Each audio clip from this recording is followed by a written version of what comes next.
nongkrong lagi bareng Will dan Mamon di Total Politik.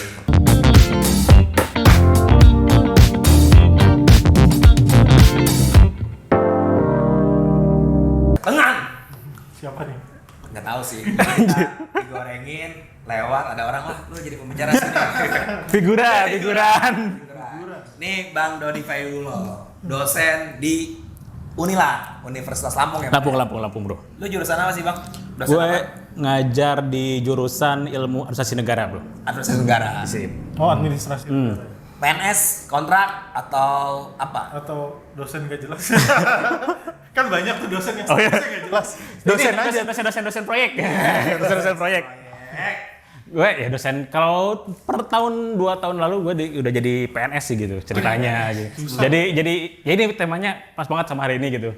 Ngomongin soal birokrasi berarti PNS pasti nyambung lah gitu kan. Masih nyambung ya ngomong birokrasi ya. Ada bedanya nggak sih? Gue juga punya di apa? Mana? Dosen di salah satu universitas ini ya, swasta di Jakarta ya. Oh ya pernah Ada dulu. sih bedanya jadi dosen di swasta sama dosen di negeri. Ya jelas. Di salah satu kampus. Gak mau disebutkan. Tidak harus perlu disebutkan namanya. Apakah ada dendam dengan kampus yang sebelumnya? Obamanya kampus yang ada Obamanya kan? Bukan. Tapi berakhir baik kan? Berakhir baik. Ciri-cirinya apa? Udah yang di Kalau bandingannya sih mungkin ini ya, ruang ya. Biasanya kalau di kampus, karena sekarang gue kerja di PTN ya, kan, otomatis pundi-pundi pun juga lebih gede. Wow, Dan maksudnya gedenya udah artinya maksudnya ya secara jejak koneksi dan segala rupanya dan aktivitasnya pun juga lebih stabil gitu. Dibanding mungkin kalau dulu kan di swasta itu tugas-tugasnya multifungsi bro. Jadi selain kadang ngajar pun juga santri dharma itu kadang si dosen-dosen swasta itu perlu jadi marketing juga gitu. Oh, marketing itu lah marketing cari mahasiswa baru gitu. Iya kayak gitu. Dapat fee kan setiap satu mahasiswa? Jelas tidak. Anda bakti sosial ternyata Anda nih di tempat kerjaan Anda. Jadi marketing gue baru tahu loh kalau soalnya. Kalau di swasta ya kadang beberapa kali memang maksudnya ada beberapa yang ya multi peran karena kan di beberapa kampus gitu ya yang memang bisnisnya masih murni di mahasiswa, otomatis tanggung jawab itu juga dipegang sama dosen juga, ngeprodi lah misalnya gitu. Bukan hanya sekedar PMB-nya aja kayak gitu. Kalau dari mahasiswanya enak ngajar mahasiswa swasta apa mahasiswa negeri? Ini kenapa jadi kita ngomongin ini? Sebelum masuk ke pertanyaan pamungkas. Mahasiswa. Prolog. Jauh banget. Kalau ya sama aja sih. Toh mau ngajar 5 orang, 10 orang sama 100 orang juga sama kan energi yang dikeluarkan gitu. Apalagi sekarang kalau pandemi kan sama aja kan. Kita berhadapan sama Zoom gitu. Oke, jadi sama aja sih. Sama aja, nggak ada bedanya. Lebih pintar mana? Yang negeri apa yang swasta? Anda pertanyaannya ngejebak. Berarti kan harus dibedain dulu coy. Swastanya swasta mana dulu. Iya. Negerinya juga negeri mana dulu gitu kan. Tapi semua pasti pintar lah. Ya pintar lah orang generasi penerus bangsa gitu. Pasti pintar loh. Cari yang aman. Oke, sekarang gua denger kan lo orang yang cukup concern nih di Administrasi negara ya. Administrasi negara, birokrasi gitu kan. Sama anak muda juga. Sebenarnya apa sih yang harus kita plototin gitu dari relasi dua konsep ini, birokrasi dan anak muda? Gini, sebenarnya kan kalau ngomongin soal reformasi birokrasi, kita agak sedikit ini ya teoritis. Bukan teoritis sebenarnya. Kalau kita baca roadmap-nya si reformasi birokrasi kita Indonesia itu kan tahun 2025 ini jadi penghujung gitu, jadi final. Jadi maksudnya di tahun 2005 itu ceritanya reformasi birokrasi di Indonesia tuh pengen birokrasi yang berkelas dunia ceritanya tuh. Itu kan roadmap dari tahun 2010. Otomatis kan di periode kedua ini Pak Jokowi ini kan berarti kan Pak Jokowi juga periode kedua ya. Itu kan sebenarnya momentum juga kan bagi dia untuk berhasil nggak sih menyelesaikan finishing reformasi birokrasi ini gitu. Makanya sekarang kan banyak ya berbagai macam semacam kayak narasi-narasi smart ASN, terus kemudian revolusi industri, terus digitalisasi pelayanan publik dan semacamnya itu kan. Tapi ternyata kalau misalnya kita menengok secara praktikal di lapangan itu nggak kejadian juga sih sebenarnya gitu. Kemarin ada sedikit cerita gitu, berita sih yang agak sedikit ironi di tempat yang ini nggak di Lampung. Ada oknum yang bukannya melayani tapi justru malah mengeroyok gitu. Ngeroyok itu dalam artian mukulin warga? Mukulin gitu kan, bener-bener ini mukulin gitu. Karena mungkin nggak ngerti juga sih bagaimana problem sisi lain kan ketika ceritanya pemerintah tuh bilang bahwa reformasi birokrasi itu bisa diakselerasi lewat digitalisasi pelayanan publik, tapi justru malah itu kejadian kan masyarakat mesti tetap harus ke lapangan kan, mesti harus ke kantor untuk mengurus perubahan data kayak ataupun apa istilahnya tuh mendapatkan pelayanan publiknya gitu. Tapi kan ternyata sudah nggak ada digitalnya, pelayanan publiknya pun nggak ramah juga kan. Itu kan jadi akhirnya combo juga kan permasalahan di lapangan kayak gitu. Gue pikir berita yang Dirjen Dukcapil menyamar, ada tuh beritanya kemarin Dirjen Dukcapil meramar, yang pas dia mau ngurus KTP ternyata masih banyak kebocoran. Nah, itu ironi banget. Itu ironi juga kan sebenarnya kan di tengah, karena kan saya lihat kan, Dirjen Dukcapil ya. Saya ngeliatnya itu euforia gitu kan, hampir beberapa pejabat publik kan bilangnya tuh wah, digitalisasi terus kemudian revolusi dan segala rupanya gitu. Tapi ternyata secara praktikal masih banyak yang masih jauh lah gitu. Apalagi kalau di daerah, oke lah bisa masuk. Tapi kalau di beberapa daerah kayaknya enggak gitu, belum gitu. Apa peran anak muda di situ maksudnya? Tapi belum sampai ke sana, emang bukannya sekarang tuh, gue nggak ngerti. Pan RB kan ada ya? Apa? Pan RB yang bikin roadmap itu kan? Oh iya. Pan RB kan Iya. Kementerian aparatur negara dan reformasi birokrasi. Iya. Nah itu maksudnya akhirnya emang padahal udah ada kementerian dalam artian ini kementerian spesifik loh, ini buat reformasi. Maksudnya ternyata tidak penting gitu. Penting. Anda bahaya sekali. Tidak Masih menterinya sekarang. Gue lupa menterinya lagi sekarang siapa. Itu maksudnya akselerasinya kenapa bisa, harusnya kan 15 tahun proyeksinya gitu kan, berarti dari 2010 ke 15. Kenapa akselerasinya nggak secepat itu gitu. Maksudnya akhirnya gue nggak bisa bilang nggak ada progres, tapi seenggaknya ada progresnya nggak terlalu signifikan gitu. 15 tahun. Berarti kendala dan tantangannya apa sih sebenarnya? Ya banyak hal sih sebenarnya kalau ngomongin soal reformasi birokrasi kita, kenapa selama 15 tahun ini sebenarnya kalau progres ada sih gitu. Kita juga bisa nafikan beberapa capaian-capaian yang penting juga kan. Tapi kan kalau secara substantif ternyata memang apa istilahnya itu kan yang namanya reformasi ini kan nggak bisa sendirian ya, nggak bisa satu institusi saja kan. Tetap mesti kerja bareng-bareng kan antara berbagai kementerian baik di pusat ataupun di pusat. Jadi memang nggak bisa single aktor gitu. Dia harus banyak kolaborasi. Makanya memang nggak bisa sendirian. Dan di sisi lain gitu ada problem sih sebenarnya sih yang sering sebenarnya Pak Jokowi pernah bilang juga sih di beberapa pidatonya soal apa istilahnya itu mindset ya, mentalitas di birokrasi kita yang masih relatif sulit untuk berubah gitu. Jadi kalau berubah itu apa ya, ngeri juga gitu. Takutnya zona nyaman mereka diotak-atik dan menjadi tidak apa istilahnya, kerja mereka tidak optimal kan gitu. Karena takut di otak-atiknya takut dimutasi atau apalah gitu dengan perubahan-perubahan itu gitu. Nah, kalau kita ngomongin soal konteks pandemi hari ini gitu, itu kan sebenarnya ngebuka tabir banget ya.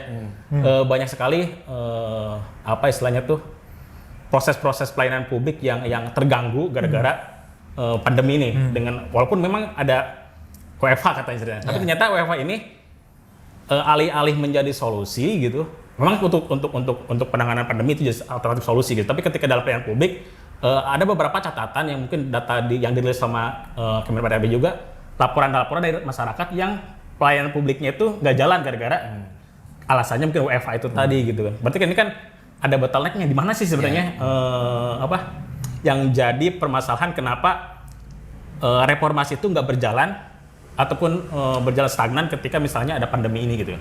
Kayak gitu. Apakah butuh kepala daerah yang sering sidak? Kayaknya gitu ya, sidak-sidakan gitu ya. Yang sampai lurahnya dicopot waktu itu. Enggak, tapi ngomong-ngomong soal sidak, emang seperlu itu ya? Maksudnya sampai kita sidak-sidak birokrasi gitu. Apa itu cuma memang benar melakukan kinerja atau cari panggung politik aja, Bang? Nah, kalau itu sih udah beda lagi ya. Yang ngomong ya. Bahaya juga banyak. Tapi sebenarnya ya, kalau sidak itu kan tidak melulu harus dalam artian ini ya, tidak kan toh. Kalau pejabat publik kan punya anak buah sebenarnya, punya staff yang bisa di delivery kan sebenarnya bisa aja gitu kan. Nggak melulu harus selalu tampil, apalagi kalau sidaknya di depan kamera gitu kan. Tapi kan sebenarnya itu tetap menjadi perlu juga. Toh itu kan proses dari kalau di birokrasi itu kan proses dari bagian dari pengawasan sih nggak masalah juga sebenarnya sih gitu. Nggak masalah. Oke. Itu tuh kayak Ya bagian dari ini aja bagian bentuk dari apa good governance gitu kan. Governance. Ya pengawasan Oke. gitu. soalnya mirip-mirip gerebek rumah artis. Mirip-mirip Apalagi kayak sampai marah-marah. Iya, pukul-pukul meja kayak gitu. mirip-mirip ini kayak anak muda naruh mobil di sembarangan gitu loh. Kenapa maksudnya? Gibran. Oh. Kenapa disebut anjir? Terus tiap ada Kenapa masalah disebut gitu kan. anjir? Simbol. Simbol taruh mobil gua gitu kan. Itu saya nostalgis banget kalau gitu bisa. Itu jadi keren. ya. Simbolik. Jadi Jauh kayak. simboliknya adalah Dengan naruh mobil gitu. Naruh mobil. Keren. Keren sih. Keren Mas Gibran, keren. Anda cari aman ya. Luar biasa Enggak, banget. keren. Luar biasa itu. Wow. Gua gak kepikiran sama kayak naruh sendal di Iya. naruh sendal di musola gitu kalau misalnya ternyata musolanya ada orangnya padahal kagak gitu kan. Seolah-olah banyak padahal enggak. Kan itu salah satu bentuk simbol keren. Oh ya. Anda kayaknya sudah confused pikiran Anda untuk melanjutkan obrolan Udah ini. Oke. lanjut, birokrasi dan Oke, pemuda. Birokrasi. Oke, bicara kan tadi WFA. Sebenarnya kan WFA itu kan juga butuh ketangkasan ya. Iya, Dalam artian si birokrat ini bisa mengadopsi teknologi gitu kan. Nah, menurut Abang sendiri nih di tengah narasi industri 4.0 dan smart aparatur negara dan smart lain, sebenarnya udah smart belum sih birokrat kita dengan penggunaan teknologi itu? Ada beberapa aspek misalnya gue dulu jawabannya. Yang memang mungkin kan kalau dosen itu mesti ilmiah juga kan, Ya, kecuali kalau lagi dulu gitu kan, boleh nggak apa-apa bebas gitu. Tapi seenggaknya sih memang tapi sayangnya kalau saya pelajari dari beberapa praktik WFA di beberapa tempat dan kemudian juga saya misalnya di beberapa lapangan tuh masih banyak para aparatur yang apalagi yang usianya sepuh ya senior gitu.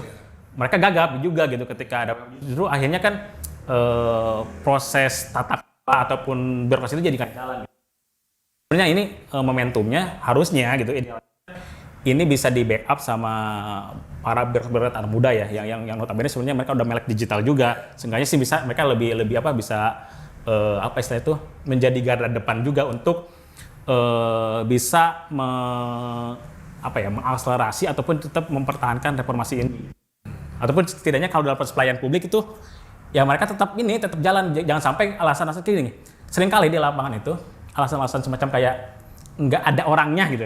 Itu masih jadi temuan juga. Taruhlah kalau gini kalau sekarang lagi ada pandemi, ketika ada birokrat ataupun misalnya ASN yang terpapar misalnya, udah jadi nggak ada pelayanan itu di sana karena orangnya lagi sakit. Padahal kan di sisi lain kan birokrasi itu kan harus bekerja seperti sel manusia ya. Ketika mati harusnya ada penggantinya. Dalam artian jangan sampai pelayanan publik terhenti gara-gara orang ada gitu. Itu kan juga ya seringkali jadi temuan juga, maksudnya jadi permasalahan di lapangan gitu. Yang notabene sebenarnya ini kan permasalahan yang cukup lama ya. Berarti kan idealnya kan kalau dalam sebuah perubahan itu setiap naik level masalahnya berbeda. Nah kalau di birokrasi itu lagi gitu misalnya seringkali kayak gitu seringkali gitu itu lagi gitu jadi gak permasalahannya pun juga agak naik kelas gitu kan kayak gitu. Berarti nggak naik kelas dong. Nggak gitu.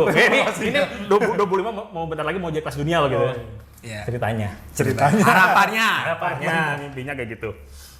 Monggo Mas Mamat. Tadi maksudnya birokrasi, ngomongin birokrasi sama anak muda akhirnya maksud gue beberapa kali sih berhubungan dengan birokrasi dan gue mempersepsikan bahwa ini kayaknya yang melayani gue anak muda gitu.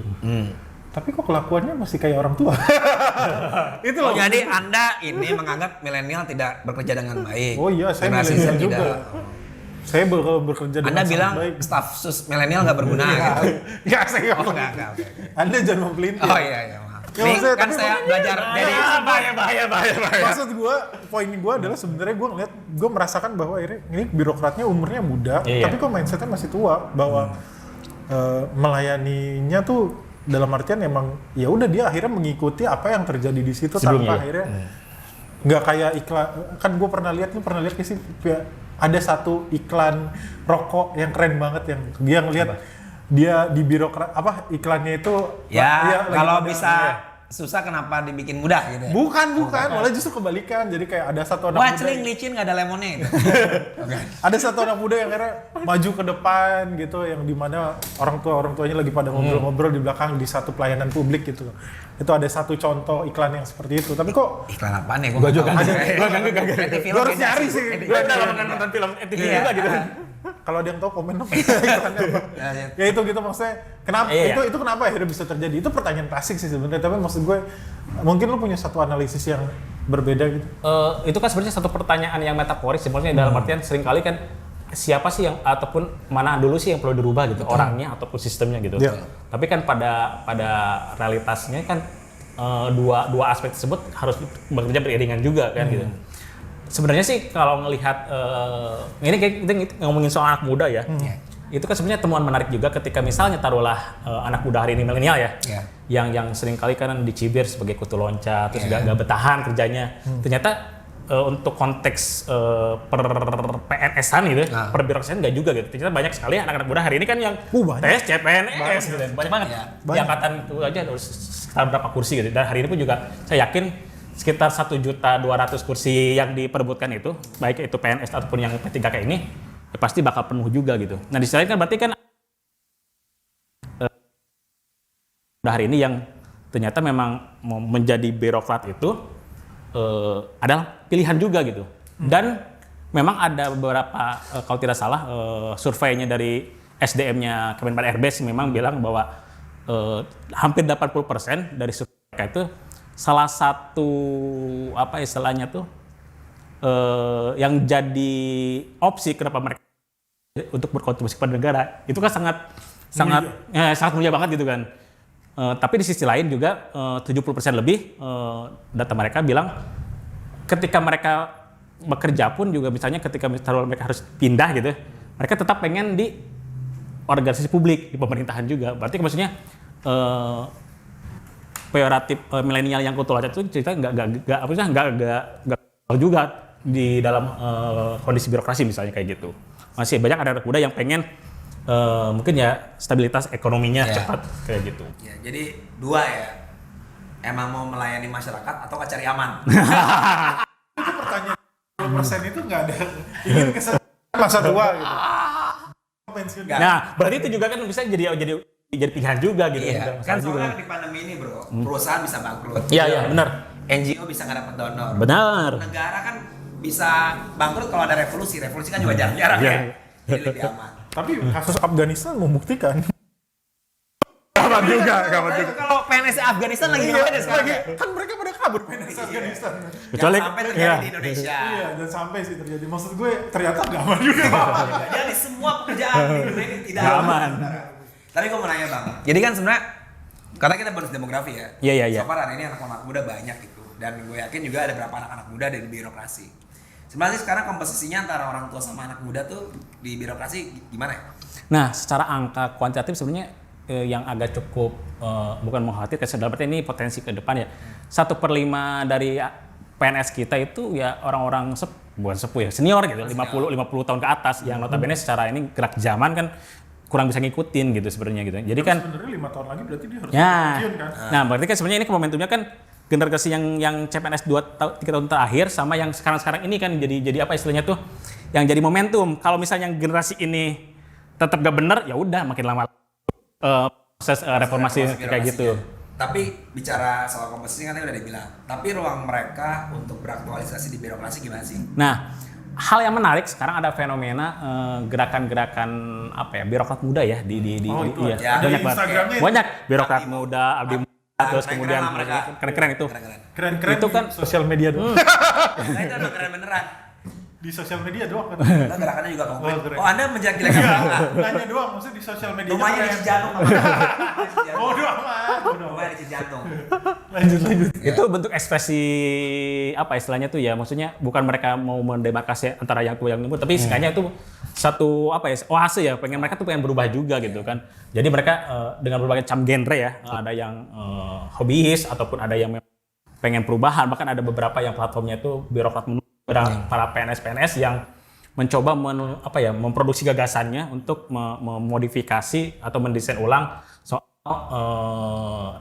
birokrasi masa depan seperti apa kayak gitu. Itu menarik juga sebenarnya. Banyak sekali istilahnya tuh ya beberapa gerakan-gerakan anak muda di birokrasi kita tuh yang apa ya, jadi semacam oasis sebenarnya. Itu kalau dari segi optimismenya sih itu lumayan sih jadi pintu awal untuk bagaimana mengakselerasi reformasi di birokrasi Indonesia yang dipegang sama anak muda gitu. Jadi bisa dibilang tuh anak muda tuh jadi kayak suplemen buat penyegaran lah. Yeah. Beberapa hal yang nggak dulu bisa dilakukan sama seniornya, dan akhirnya mereka lakuin gitu kan.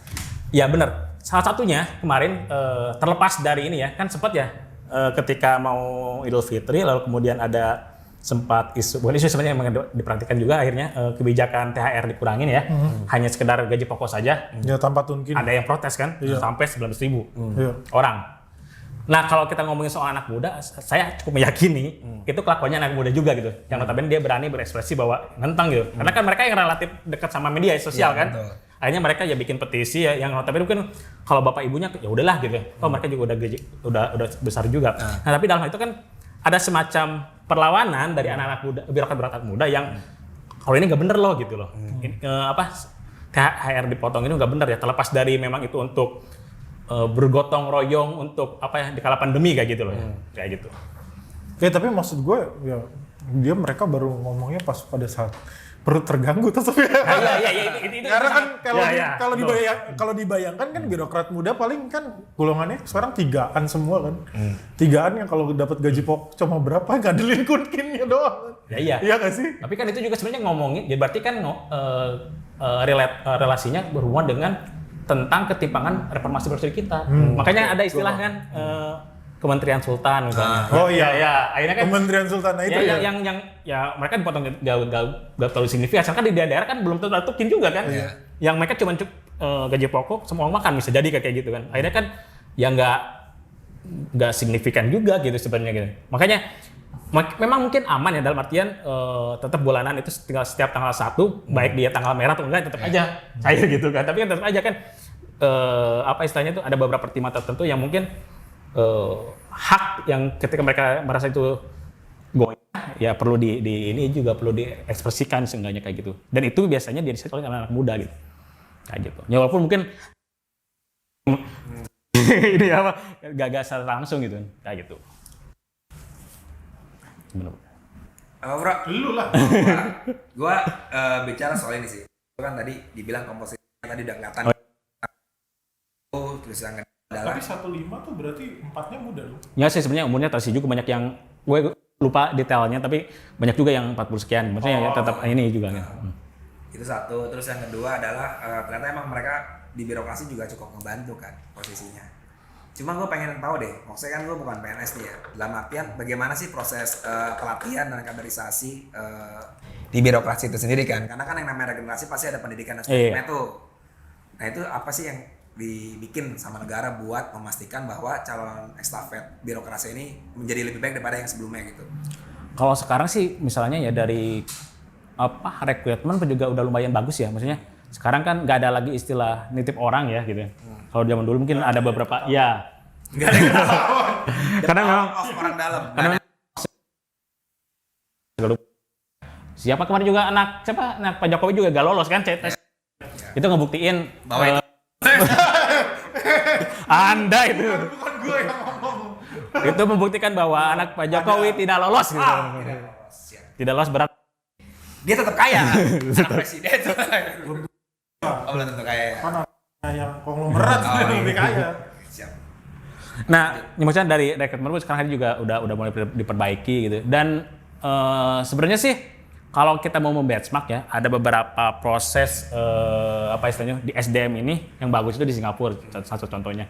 Mereka tuh bikin semacam kayak manajemen talenta gitu. Jadi orang-orang yang punya kapasitas bagus, anak-anak muda bagus di hire semerupa, dilatih, terus kemudian akhirnya di mendapatkan posisi-posisi yang strategis gitu. Nah, untuk manajemen talenta ini di kita masih beberapa institusi. Salah satunya itu si Kementerian Sultan tadi yang baru pertama kali menginisiasi manajemen talenta itu bagus sebenarnya karena kan apa ya, dari awal rekrutmennya, terus kemudian di apa istilahnya, di dalam proses pelatihannya pun juga, sampai bagaimana bisa mempertahankan mereka dengan lewat berbagai macam bonus-bonus dan segala rupa, agar mereka tetap apa istilahnya tuh ya punya kapasitas yang bagus, berkembang gitu kan. Nah itu sayangnya memang kalau di kita di Indonesia sih masih belum merata ya, hanya beberapa instansi yang baru melakukannya, tapi seenggaknya itu bisa sih gitu. Dan kalau lagi-lagi kalau mau nyontohin di Singapura, menariknya kan apa istilahnya itu, karena mereka lebih inklusif ya, jadi sehingga misalnya nih negara pun juga atau pemerintah bisa ngebajak ya misalnya orang-orang yang keren gitu, misalnya di sektor swasta gitu, sampai minimal ya di level middle management tuh bisa gitu. Jadi nggak perlu harus gitu. Bukannya sekarang udah ya yang dirjen-dirjen kan Ya, ada beberapa sih, tapi itu kan tidak semuanya sebagai bisa gitu. Itu kan itu lebih ke arah lebih ke politis. Politis dibanding profesional ya. Tapi merit system juga sih pastinya. Udah di apa istilahnya, di scanning juga gitu pasti. Dana menyerang-nyerang, nanti Nggak ditegur hilang. Merit system ya, tapi ada merit system. Tapi ada Betul pasti. Nah kalau di Singapura maksudnya untuk middle management, kalau dirjen kan udah bukan lagi middle kan itu pasti strategis banget gitu ya. Yang maksudnya para yang mungkin yang kan pasti ada direktur gitu. Yang keren-keren di luar sana, mungkin di swasta ataupun di organisasi non government bisa juga di hire oleh birokrat, dan tidak perlu harus dari awal dulu gitu. Sedangkan kalau di kita kan masih apa istilahnya tuh turun kacang, jadi urut dulu gitu, baru bisa ini. Tapi gue nanya bang, kalau misalnya di Singapura itu bisa kayak ngambil orang terbaik di sektor swasta, itu benefit apa yang mereka terima sampai akhirnya mau gitu? Kayak misalnya nih gue di swasta, gue swasta enak nih, udah dapat gaji gede, terus fasilitas yang oke. Iya, asuransi bagus, terus turun ke BPJS. Iya, terus tiba-tiba turun ke BPJS. Maksudnya BPJS lebih buruk deh. Anda iya, punya ke BPJS? Enggak kalau itu iya. Soalnya kan kalau dibanding asuransi Anda mau promosi perusahaan? Anda mau promosi? Tidak. Saya sebut nih brand Anda. Saya sebut nih. Sesuai dengan warna bajunya mirip-mirip. Nggak, maksud gua apa sih yang pengen, kayak misalkan ada berapa kayak teman-teman anak muda kita sebenarnya banyak yang keren. Maksud gua ketika kita startup, gila talenta anak muda Indonesia tuh luar biasa gitu. Terus ngapain dia harus masuk ke birokrasi yang mungkin bisa mengekang mereka, birokrasi yang begitu rumit dan semacam gitu bang. Maksudnya Singapura kenapa mereka mau gitu? Ya mungkin karena di Singapura tidak ada keluhan-keluhan semacam kerumitan itu gitu. Karena akhirnya mereka ya udah akhirnya semacam jadi opsi aja gitu kan. Kalau di kita kan ya sorry itu saya birokrasi kita kan masih birokrasi itu sendiri satu yang kaku, terus kemudian yang pemaknaan ya kita sendiri. Iya, pemaknaannya jadi jelek juga gitu kan. Karena itu pun juga berdasarkan ya historis empiris masyarakat juga, setiap kali berhadapan dengan pasti ada pengalaman. Ya pengalaman yang tidak menyenangkan itu gitu. Nah kalau di Singapura mungkin ya itu juga salah satu benchmark salah satu yang apa? Kenapa Grand Design Reformasi Birokrasi Indonesia itu tahun 2025 menjadi birokrasi kelas dunia itu ya salah satunya benchmark ke Singapura itu tadi. Kan menceritakannya tuh ya arahnya itu menjadi dynamic governance gitu. Jadi birokrasi yang apa ya yang punya pikiran ke depan, terus bisa selalu thinking again, jadi mengevaluasi kembali apa praktik-praktik yang dilakukan oleh mereka. Terus kemudian juga ada thinking across sebagai proses pembelajaran lintas organisasi yang dilakukan oleh Singapura. Nah, kita pun ceritanya sedang mengadaptasi hal itu gitu. Cuman memang ya, dinamikanya pasti berbeda ya antara Singapura dengan Indonesia gitu. Iya. Ya boleh bisa jadi karena faktor itu pun juga bisa menentukan gitu. Karena dibanding mungkin masyarakat kita yang notabene benar secara kultural juga birokrasi kita sebenarnya kan sedikit banyak juga terpengaruh oleh ya feodalisme, terus kemudian juga ya kolonialisme juga sempat gitu kan. Ya, akhirnya sedikit banyak ya apa istilahnya tuh tradisi-tradisi lama itu masih mengikat birokrasi kita hari ini gitu.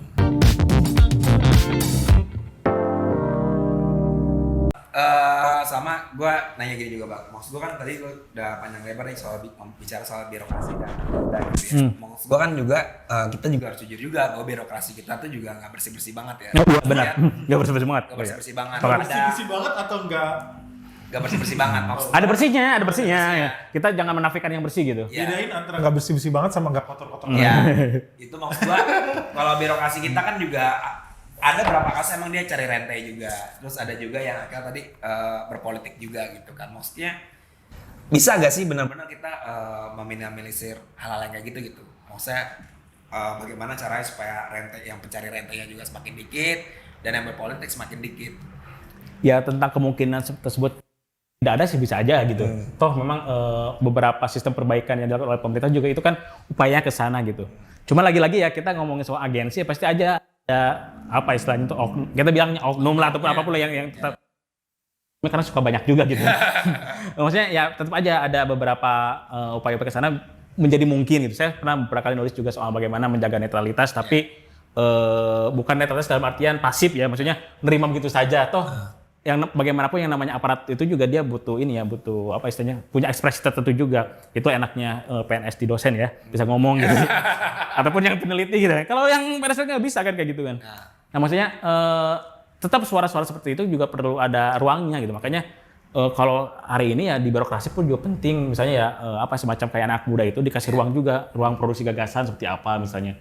Jadi sehingga karena kan saya beberapa kali juga misalnya ya ketika berbincang dengan beberapa kawan PNS yang muda di beberapa kementerian ataupun di beberapa apa istilahnya dinas-dinas itu segala sesuatunya itu kan sekarang sering dilempar ke anak muda gitu. Yeah. Nah itu kan sebenarnya momentum aja sih.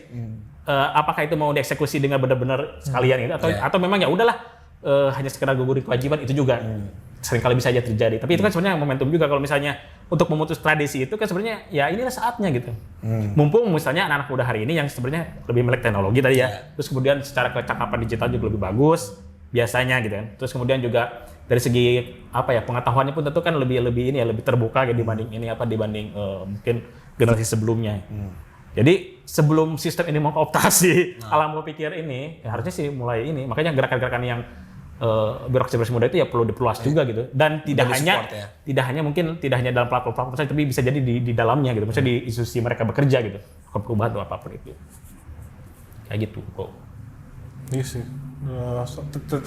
Terakhir mungkin dari gue maksud gue gini. Maksudnya jangan sampai pesimis juga gitu. Kan tadi soalnya gue tertarik sama lo bilang bahwa antara orang dan sistem tuh emang harus dibarengan gitu. Percuma orangnya diregenerasi, orangnya muda, tapi sistemnya enggak gitu kan. Iya. Itu harus, dan itu akan selalu jadi satu perdebatan yang siapa duluan nih? Iya. Orang dulu apa sistemnya dulu.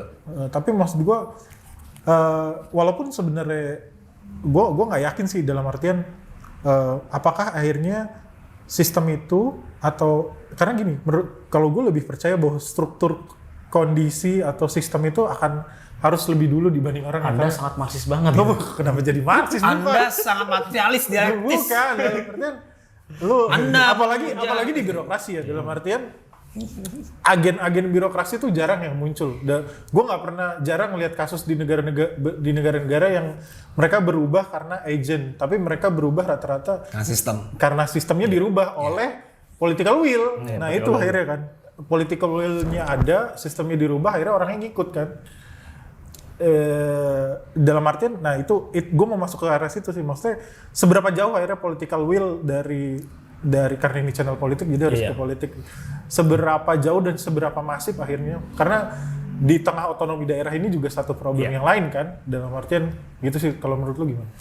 Kalau menurut gue sih memang political will itu jadi satu hal yang memang apa istilahnya tuh penting banget ya, pejabat-pejabat publik bisa di daerah kayak gimana. Karena ada beberapa toh misalnya sekarang kita ngeliat beberapa praktik yang bagus ya, mereka bisa mereformasi bisa pendidikan seperti apa, bahkan ada yang pendidikan gratis atau apapun yang di beberapa daerah itu kan apa ya kreativitas dari inovasi lah setidaknya dari para pemimpin lokal yang patut diapresiasi juga gitu. Berarti kan memang political will itu menjadi salah satu apa istilahnya prasyarat untuk bisa menjalankan reformasi itu gitu. Penting gitu. Akhirnya kan tapi kan seringkali political will itu yang menjadi permasalahannya adalah ketika itu faktornya lebih ke tokohan. Maksudnya figur pemimpin saja, sehingga taruhlah misalnya kan kalau pejabat publik kan ada batasnya ya. Ketika dia selesai ataupun mungkin dia cabut atau gimana, akhirnya itu tidak berjalan. Berarti kan nunjukin itu sistem juga belum aktif gitu kan, karena hanya berdasarkan faktor ketokohan itu tadi gitu. Itu juga seringkali jadi permasalahan di birokrasi kita gitu, di Indonesia gitu. Iya sih, makanya sebenarnya perdebatan sistem apa struktur atau agen kan kayak telur sama ayam kan ya sebenarnya. Itu ya emang menurut gua emang harus dua tangan sih. Di satu sisi ada pembenahan sistem, di satu sisi juga ada sistem mentoring atau sistem organisasi yang jelas kan. Dan hari ini memang gua rasa pemerintah atau birokrasi kita tuh harus juga belajar juga, maksudnya terbuka dengan cara manajerial swasta sih menurut gue. Betul, bener, semangat. Ya nggak sih, maksudnya manajer swasta kan ya mungkin nggak sempurna, tapi mereka lebih inovatif kan untuk mencoba cari benchmark dari negara-negara lain atau nggak dari perusahaan-perusahaan lain. Nah, gue sebenarnya punya perspektif rada unik sih sebenarnya untuk masalah birokrasi sama anak muda ini, Bang. Jadi gue ngeliat tuh malah menurut gue kalau lo punya idealisme, lo mungkin mantan aktivis atau lo punya berjiwa sosial, hal yang paling penting atau nggak pekerjaan yang paling tepat buat lo itu adalah jadi PNS daripada jadi NGO menurut gua. Kalau dulu kan di kampus gua tuh, lo kalau mau berjiwa sosial masuk ke NGO. Tapi malah menurut gua sekarang nih eranya nih di tahun 2021 ketika mau lo punya jiwa sosial yang tinggi jadi PNS menurut gua. Kayak anak-anak muda masuk PNS kamu. Benar kalau gua pribadi. Ya soalnya NGO-nya udah nggak ada donornya. Iya. Itu benar sekali. itu yang paling fundamental. Nggak lagi terlepas dari itu karena logika negara itu kan melayani sebenarnya. Dia nggak cari profit. Dia logikanya ngabisin anggaran bagaimana benar-benar melayani masyarakat. Lu coba deh lo jadi aktivis, terus tuh benar-benar digaji, hidup nyaman dan lo melayani orang dengan nyaman. Dan ini kadang gua ngeliat tuh kayak aktivis-aktivis muda sekarang tuh kayak sosok anti negara gitu. Jadi anti negara ASN, gitu. Gue mau masuk ke NGO aja mau setara. Padahal menurut gua enggak, ini pilihan terbaik lo buat kalau mau benar-benar kontribusi sama negara sih. Lo sepakat gak dengan statement itu? Gue sepakat banget. Dulu pernah ada curhatan salah satu filosof muda. Filosof muda yang kiri gitu. Lalu kemudian dia hire salah satu kementerian. Salah satu celotehannya kan curhatnya gitu terkait dengan bagaimana ternyata ya memang perlu ketika misalnya di level eselon berapa gitu. Mengartikulasikan program-program progresif itu ya tetap aja kan perlu bertemu lagi dengan birokrasi. Makanya saya juga pernah meresponnya dengan kayaknya mungkin anak-anak kiri juga perlu juga masuk PNS gitu kan. Dalam artian maksudnya merubah ya kalau contohnya dulu kan merubah sistem dia dalam juga kan. Toh ini kan juga bentuk salah satu bentuk upaya bagaimana eksperimentasi politik juga harusnya kan di teman-teman gerakan ataupun anak muda yang punya perspektif idealisme tertentu gitu kan bisa juga untuk menantang dirinya di dunia birokrasi gitu. Karena birokrasi juga ternyata luar biasa banget medan sama juga lah kayak politik juga. Terus sekarang anak muda terjun ke politik biasa gitu. Dan termasuk ya ketika misalnya ada anak muda yang terjun ke birokrasi pun juga itu menjadi satu hal pilihan yang perlu perlu di ekstrapolasi tujuannya gitu. Tidak hanya sekedar nyari aman aja. Toh kalau nyari aman udah pasti aman lah gitu. Tapi daripada cuma nyari aman kan lebih baik kan ada satu kontribusi yang lebih lagi juga kalau nantinya dia terlalu vokal juga nggak akan dipecat kan? Nggak bakal dipecat. Agak susah biasanya. Iya, paling dipindahin. Paling dipindahin ke wah kamu aktivis. Arsip aja, arsip. Bagian arsip biasanya masuk ini masuk arsip. Biasanya dipindahin ke bagian arsip. Pindahin arsip soalnya tuh nggak penting. Bagian maksud gua kan gini, maksudnya setiap kementerian itu menurut gua ya itu ada pola-pola kayak gitu. Sangat bisa jadi gerakan banget. Lo pro orang miskin misalnya dengan mau bikin bisnis, bikin usaha, ya udah lo bisa masuk ke Menko UMKM kok. Jadi orang bener sana membina mereka gitu. Kalau lo mau ngelindungin lingkungan dan semacamnya, lo bisa kok ke Kementerian Hutanan. Ada sumber daya gitu. Dan sebenarnya banyak gitu. Ada sumber daya negara yang bisa dikoneksikan kan. Jadi kayak galah aja gitu. Ketika misalnya kita birokrat muda itu punya galah itu, akhirnya kan yang biasa susah diraih itu bisa kita dorong buat benar-benar bisa didapatkan ke masyarakat yang membutuhkan kayak gitu. Iya, makanya akhirnya bisa juga kalau misalnya tadi ada skema yang kayak di Singapura tuh nge-hijack dari swasta bisa juga kan hijack dari orang-orang NGO gitu kan. Ya, bisa jadi. Daripada cuma konsultan dan proyek seminar saja, Anda bekerja serius di negara ini gitu kan. Saya mau coba jabatan politik tertentu di Jakarta tapi nggak mau Iya maksud gua itu sangat bisa dilakukan sebenarnya. Maksudnya lo udah bisa dengan gaji kecil di NGO lo udah sekolah itu. Belum tentu tergantung NGO-nya. Itu donor. Ya. Dengan maksudnya dengan lo maksudnya gaji yang cuma buat hidup lo bisa total itu mengelola masyarakat. Ada NGO itu kan ada UMKM-nya gitu. Versinya levelnya. Level-levelnya ya. Apalagi kalau bisa masuk ini gila seluas itu. Mungkin memang hari ini ketika kita masuk nih teman-teman NGO yang bagus-bagus idealisme itu masuk memang mungkin nggak punya dampak apa-apa nih. Tapi kan kalau seiring berjalan waktu dan seiring dia berkarir di situ mungkin dia akan jauh punya dampak kan. Dan ini emang saatnya anak NGO berbondong-bondong masuk ke jangan kalah sama kaum rebahan. Kaum rebahan kan mau masuk PNS biar bisa lebahan lagi. Karena menurut gua rebahan yang dibayar. Karena menurut gua itu bisa dikoneksikan sih.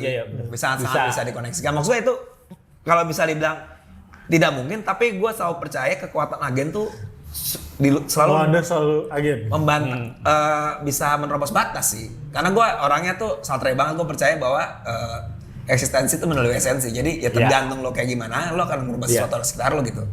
Sepakat sih gue kalau memang apa sih dari segi agensi itu bisa banget anak-anak muda ataupun yang punya anak-anak punya perspektif sebelumnya gitu untuk terjun ke birokrasi, lalu kemudian ya bikin beberapa proyek-proyek tertentu ya yang mungkin tidak harus selalu delegitimasi oleh Pagu gitu.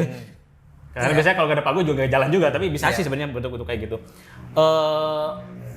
Contoh ya mungkin kalau buat contoh sebenarnya ya saya sebagai bagian dari anak muda, PNS muda itu adalah ya di tempat saya mengabdi juga ya setidaknya memberikan warna baru gitu.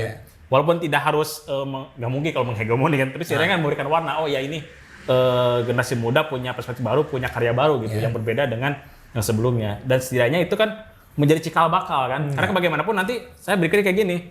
Bagaimanapun ya nanti fakultas misalnya kalau di tempat saya kan, ya masa depannya pasti akan depannya sama teman-teman seperti generasi kita kayak gitu. Dan tentunya ya kita harus punya apa istilahnya perspektif yang perubahan kayak gitu. Betul. Pertanyaan pamungkas maksudnya. Kayak pamungkas dari lu apa gua nih? Dari lu aja. Lu aja lah. Kalau kayak pamungkas. Enggak. Pamungkas siapa? Bambang Pamungkas. Jadi kalau misalnya nih Pak, siapa sih Menteri Pan-RB sekarang gua lupa deh. Gue gak Misalnya Anda gitu. Siapa yang tiba-tiba kan ada isu reshuffle. Menteri Pan-RB diganti, Anda jadi Menteri Pan-RB gimana? Apa yang akan Anda lakukan? Kebijakan apalah minimal? Saya akan bangun. Bangun apa? Bangun dari mimpi. Bangun dari mimpi. Jarang banget di kita itu pejabat-pejabat publik yang dan akademisi ya. Memang ada beberapa sih. Tapi sekarang sih memang saya agak akan menjawab secara diplomatis mungkin ya. Tapi ada beberapa sih memang akademisi yang akhirnya terjun juga ya. Kayak dulu tuh almarhum Pak Agus Duyanto ya. Cahaya Kumolo coy. Ya. Cahaya Kumolo. Kalau coy kan dia keluarkan. Ya. Dia Pan-RB Pak Cahaya. Oh, enggak maksudnya yang ini apa dari akademisi lalu kemudian dia menjabat di posisi pejabat publik lewat lelang ini, lelang jabatan. Dalam beberapa praktik dia juga ternyata berhasil juga. Misalnya akademisi akhirnya dia itu tantangan juga kan biasanya kan para akademisi itu kan ketika misalnya berhadapan dengan realitas permasalahan birokrasi suka agak kesulitan juga karena kan memang apa yang dalam secara teori dengan di lapangan kan suka ada beberapa dinamika yang berbeda gitu. Jadi jawaban saya adalah jawaban Anda puter-puter. Intinya apa gitu? Anda mau bisa buat jadi, kebijakan apa? Kebijakan gue sih ya tentunya memajukan ini ya apa istilahnya tuh kayak tadi ya manajemen talenta itu dibikin ya diperluas gak cuma hanya di ini gak cuma di kementerian-kementerian yang sultan saja gitu. Toh itu kan sebenarnya pasti ada lah. Gue yakin di beberapa tempat pasti ada lah beberapa SDM yang punya visi juga gitu. Gak semuanya. Pasti ada yang bersih, pasti ada yang pasti ada yang bagus, yang punya perspektif punya kontribusi kepada negara gitu pasti ada. Nah tapi kan sayangnya kan seringkali tempat itu nggak ada gitu. Nah itu yang perlu diperluas. Makanya ketika ada misalnya ada manajemen talenta itu, ya apa istilahnya itu benar-benar di-mentoring sedemikian rupa sehingga akhirnya itu jadi tanda kutip jadi ini apa generasi-generasi selanjutnya di birokrasi kayak gitu. Mungkin lo bisa bikin ini aplikasi bang. Anjir aplikasi. Ruang ASN. Nih bro, namanya aplikasi itu udah banyak banget aplikasi. Mungkin kayak gitu lo mulainya dengan cara bikin headhunter di Pan-RB. Headhunter, cari headhunter. Orang-orang yang capable gitu. Headhunter. Kayak gitu. Itu mungkin ya salah satu bisa jadi apa istilahnya itu ikhtiar yang mungkin bisa dilakukan. Tapi toh saya kan bukan menteri ini, aja. Kan ngayal-ngayal tukang beca. Tapi gandai aja. Iya bener. Tapi saya juga ya pernah juga sih dalam beberapa kesempatan nulis memang itu salah satu alternatif yang bisa dilakukan gitu. Manajemen talenta ya. Oke kesimpulan Cok. Lo Mot. Gua nggak tahu sih kalau 2025 kita berharap. Bentar lagi bro, 5 tahun lagi. Iya, 4 tahun lagi. 4 tahun lagi ya.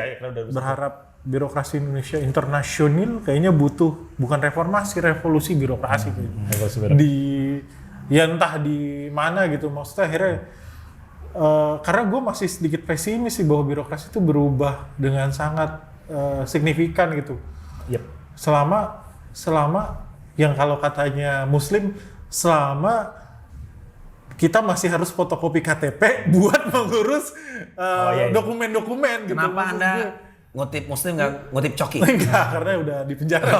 Udah di RSKO soalnya. Maksud gue dia bilang bahwa ini gimana sih, kayak kita aja sekarang mau daftar Microsoft apa udah pakai OTP, email dan segala macam kan. Bahkan sekarang ada lagi tanda tangan digital, apa QIC digital dan segala macam yang lo bisa memverifikasi orang tuh pakai video apa segala macam. Dan kita kayak gue kemarin ngurus surat-surat beberapa hal soal kependudukan tuh masih butuh fotokopi KTP, fotokopi KK, pengantar RT RW segala macam. Maksud gue, oke, selama ini masih terjadi kayaknya masih jauh deh, internasional gitu kan. Berarti kalau semakin jauh berarti ya potensi riset saya makin banyak juga gitu. Dan gue juga balik lagi ya, gue masih balik lagi kayak tadi gue bilang bahwa gue masih belum bisa percaya dengan perubahan itu dari agent, bahwa memang struktur ini harus dirubah dan itu merupakan political will yang sangat tinggi gitu kan. KSB political will. Dan ya gue setuju sama lo bahwa RS political will-nya juga nggak bisa dari tokoh, bahwa ya kita contoh Jakarta lah ya. Ganti pemimpin kan tiba-tiba birokrasinya berubah deh. Yang tadinya birokrasinya smooth aja, tiba-tiba kok sekarang Maksudnya Anda membandingkan Ahok dengan Anies? Enggak, saya nggak membandingin. Saya mau bandingin Anies dengan Fauzi Bowo gitu misalnya. Mentang-mentang Bapak Anda mendukung Fauzi Bowo. Bapak Anda mendukung Fauzi Bowo. Gitu lah maksudnya. Maksudnya akhirnya ya itu political will-nya. Ketika political will ada, jangan sampai itu cuma jadi ledakan-ledakan aja tanpa akhirnya membentuk satu struktur baru yang akhirnya benar-benar bisa sustain. Itu aja sih kalau dari gue masih belum bisa berharap sama generasi gue sendiri karena gue tahu kelakuan teman-teman gue yang ASN kayak apa. Coba Anda sebutkan nama satu-satu. Tidak bisa. Biar mereka sadar. Jangan. Kamu teman-temannya Dana yang ASN dan tidak suka sama kalian. Ingat itu. Lo. Enggak, kalau gue sih gue ngeliat sih gue rada optimis sih dengan keterlibatan anak muda di ASN karena gue punya pengalaman kerja di beberapa kementerian dan gue akhirnya ketemu juga anak-anak muda tuh yang punya idealisme dan semacamnya. Memang PR-nya yang gue temu adalah mereka sebenarnya dikasih ruang tapi nanggung. Oh iya itu juga ya benar. Jadi di satu sisi dia udah melakukan terobosan-terobosan tapi ada mungkin tradisi, terus ada mungkin jeratan-jeratan sistem lama yang memang gak bisa dia dobrak karena mungkin ada agen-agen tersedia di dalamnya, mereka susah buat dobrak itu. Tapi keinginan itu tuh ada, itu satu. Jadi gue masih optimis kalau anak-anak muda jadi ASN ada kok yang progresif kayak gue, teman-teman gue di Abdi Muda dan semacamnya gue ada. Jadi kalau gue support kalian, teman saya enggak, bisa dikunjungi di Jantung. Terus yang kedua, ntar gue bikin KTP makin susah. Anda rasakan. Makin dipersulit sama birokrasi aja. Terus satu, gue masih percaya ada orang-orang itu, cuma mereka butuh konektor menurut gue. Jadi kayak teman-teman ini yang mungkin nggak punya basic di organisasi sosial, mereka tuh butuh kok jembatan ketemu teman-teman NGO. Dan hari ini konektor itu nggak ada. Jadi mereka juga mau belajar kok. Terus yang kedua, gue lihat itu adalah proses teknologi. Karena kalau seandainya nih yang, mohon maaf ya, yang senior-senior ini nggak dipercepat nih, kalau menurut gue nih sekarang udah percepat aja pensiun. Potong generasi ya sekali. Potong generasi, dikasih benefit yang banyak nih sama pensiunan. Lalu yang anak-anak muda nih masuk lebih banyak.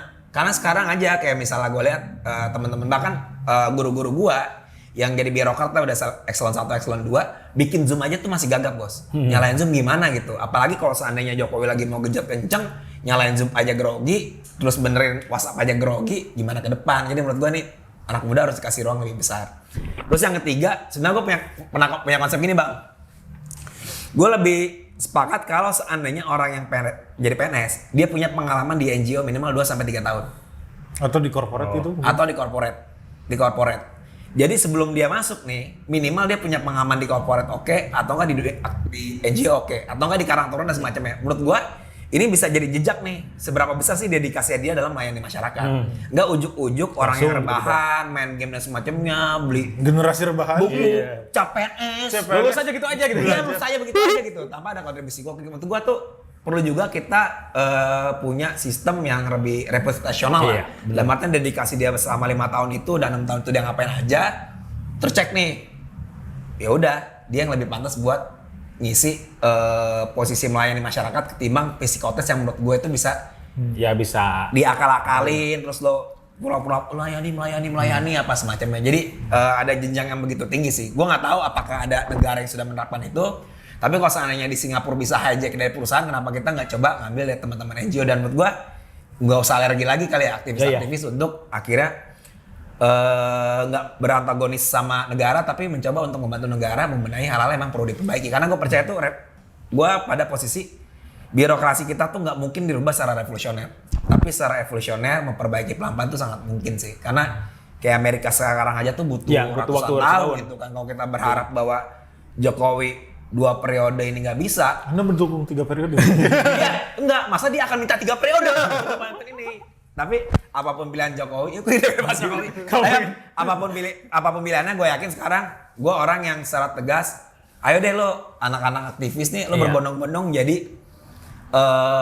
masuk ASN gitu. Karena di zaman gue bang, waktu masuk ASN diceng-cengin, masa aktivis masuk ASN. Tapi menurut gue ini eranya malah kita masuk gitu. Betul, Bang itu.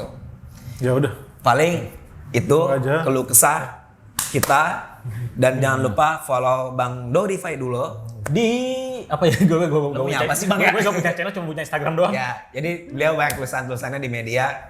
Jadi sampai ketemu lagi, nongkrong lagi bareng Will dan Mamot di Total Politik.